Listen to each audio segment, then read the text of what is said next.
Assalamualaikum warahmatullahi wabarakatuh. Perkenalkan, nama saya Sefira Putri Solihah, NIM 24235.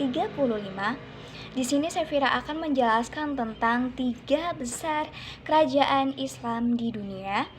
Yang pertama itu ada dinasti Fatimiyah, yang kedua ada dinasti Syafawiyah, yang ketiga ada dinasti Mughal. Nah, apa sih itu dinasti Mughal? Dan apa sih dinasti Fatimiyah dan Syafawiyah? Yang pertama kita akan membahas tentang dinasti Fatimiyah. Nah, dinasti Fatimiyah ini ada di kota Baghdad. Nah, berdirinya atau diciptakan dinasti Fatimiyah ini oleh Khalifah Said bin Husain, penerus Ibnu Maimun. Kemunculan kala itu merupakan puncak propaganda sekte Islamiyah yang sempat menggeser Khalifah Umayyah. Kendati demikian, keberhasilan gerakan ini juga tak lepas dari propaganda Abu Abdullah al-Hudain al-Syi'i. Kesuksesan yang didapatkan oleh Syi'i telah mendorong Said untuk meninggalkan markas besar Islamiyah di Salamiyah dan pergi ke Laut Afrika. Nah, selain itu, puncak kejayaan dinasti Fatimiyah yaitu pada kepemimpinan Khalifah Al-Aziz. Kala itu mereka atau Khalifah Al-Aziz ini, kebudayaan Islam berkembang dengan pesat. Dengan kebudayaan berkembang pesat, buktinya yang dilihat dari berdirinya ada Masjid Al-Azhar Al-Azkar yang berfungsi sebagai pusat pengajian Islam dan ilmu pengetahuan. Kemajuan di bidang ilmu pengetahuan dinasti Fatimiyah dibuktikan lewat keberadaan Darul Hikam dan Darul Ilmu yang dibangun dengan Al-Hakim. Bangunan ini dibangun secara khusus untuk propaganda doktrin Syiah. Nah, kemunduran dinasti Fatimiyah itu terjadi karena mengalami kemunduran besar paskala bukan kepemimpinannya Al-Aziz dan digantikan oleh putranya Abu Ali Mansur Al-Hakim yang masih berusia 11 tahun. Al-Hakim merupakan hal yang kejam. Ia membunuh wazir, menghancurkan gereja, merusak kuburan suci umat Kristen, dan menerapkan aturan kontroversial untuk masyarakat non-Islam. Nah, karena di samping itu, runtuhnya dinasti Fatimiyah juga dipicu oleh faktor eksternal yang dimana bangsa Normandia atau Bani Seljuk, Banu Hilal, dan Banu Sulaim mulai menguasai wilayah Fatimiyah secara perlahan.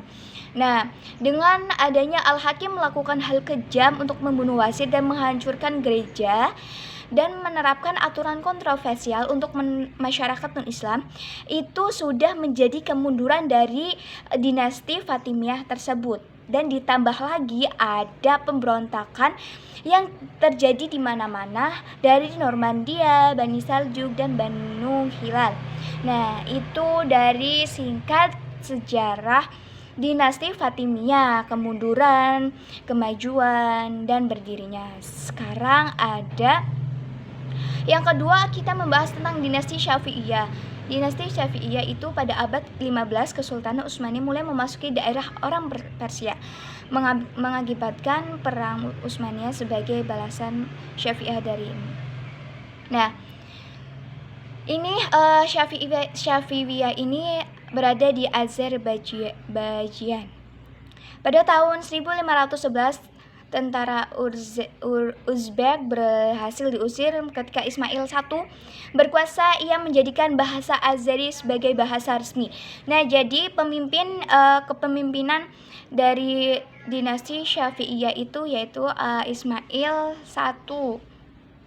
Nah, di sini kemudian ada arsitektur yaitu ada, dan puncak kejayaannya itu di masa mempunyai kesenian dan berkembang pesat budayanya itu, dan mempunyai arsitek berupa istana atau masjid. Dan di sini juga dalam bidang ekonomi perkembangan Iran berkembang, dan dalam perdagangan juga. Nah, setelah itu Syah hanyalah penguasa boneka. Kemundurannya yang dikendalikan oleh jenderal pada tahun 1736, Jadar-Nadar Shah mengambil alih kekuasaan sekaligus mengakhiri pemerintahan Safawiyah di Iran dan mendirikan dinasti Azhariyah. Nah, selanjutnya itu ada dinasti Mughal. Dinasti Mughal ini didirikan oleh Zahiruddin Muhammad Babur, seorang keturunan Timur Lain beribu kota di Bahil, berdiri pada tahun 1526 sampai 1858. Kerajaan Mughal merupakan warisan besaran Timur Lain dan bukan warisan keturunan di India asli. Nah, ambisi Babur untuk menguasai daerah Asia Tengah seperti Timur Lain, Babur berhasil menguasai daerah Samarkand, Kabu. Pada masa pemerintahannya digunakan untuk membangun fondasi pemerintahan.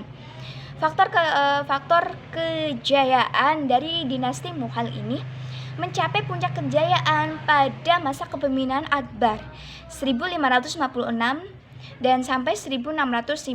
Kemajuan yang dicapai kerajaan Mughal yaitu perluas wilayah dengan konsolidasi kejayaan, konsolidasi kekuatan, terbentuknya sistem pemberian pinjaman bagi usaha pertanian, adanya sistem pemerintahan lokal yang digunakan untuk mengumpulkan hasil pertanian dan melindungi petani, dan mengumpulkan pajak yang diberlakukan pada beberapa provinsi. Perdagangan dan pengolahan industri pertanian memulai berkembang. Lanjutnya muncullah beberapa karya sastra tinggi seperti Pan Mafat yang mengandung pesan kebajikan manusia gubahan Muhammad, dan dibangunnya Taj Mahal di Agra merupakan puncak dari arsitektur pada masanya. Taman-taman kreasi yang ada di Mughal, nah di situ menonjolkan gaya campuran yang harmonis antara Asia Tengah, Persia, Timur Tengah, dan lokal. Faktor kemunduran atau faktor keruntuhannya dari dinasti Mughal ini yaitu karena terjadinya stagnasi dalam pembinaan kekuatan wilayah. Terus ada internal dan eksternal. Yang internalnya ini yaitu dari tampilan sejumlah penguasa lemah, terjadinya perebutan kekuasaan dan lemahnya terkontrol pemerintahan pusat. Yang dari pihak eksternal itu seperti terjadinya pemberontakan di mana-mana, seperti pemberontakan kaum Sikh di utara, gerakan separatis Hindu di India Tengah. Nah, gitu penjelasan singkat dari Safira tentang mengenai 3 kerajaan besar di dunia, kerajaan besar Islam di dunia. Nah, mohon maaf apabila penjelasan saya kurang jelas atau kurang pas. Terima kasih. Wassalamualaikum warahmatullahi wabarakatuh.